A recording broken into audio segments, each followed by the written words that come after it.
Dwi'n wedi gweld fy hun gyda nipples am fisoedd ac mae wedi cael gymaint o effaith arno fi jyst colli y nipples. Heddiw dwi yn Nghaernarfon, dwi wedi dod yma i gwrdd â'r Ffion Haf Hughes.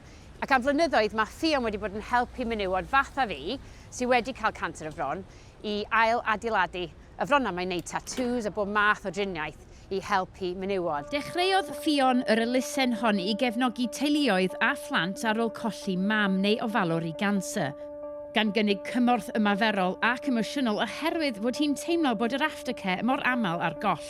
Nathon ni greu hyn because oedd o angen i wneud, ond o rhywbeth angen i wneud. Os bys ti'n gallu newid unrhyw beth am y system yn fan hyn, be bys ti'n neud? Bys ti'n creu fatha mwy o ganolfannau canser, fatha gyda arbenigwyr? Arbenigwyr sydd yn specialisio ac yn, mae hwnnw'n wedi swnio'n awful, ond that gives a amdan sut mae'r end result yn mynd i edrach hefyd.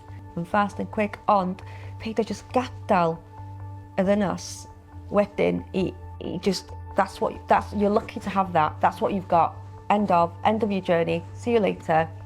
Mae hynna mwy traumatising na peidio gael brest o gwbl.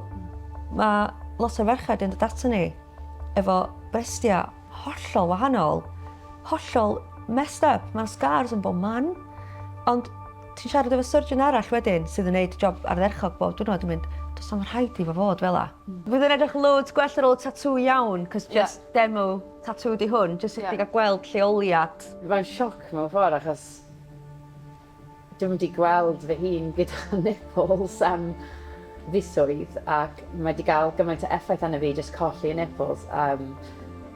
So mae'n kind of rhoi gobaith i fi mewn ffordd achos dwi'n gweld nawr beth sy'n mynd i ddigwydd a sut dwi'n gallu edrych yn y dyfodol.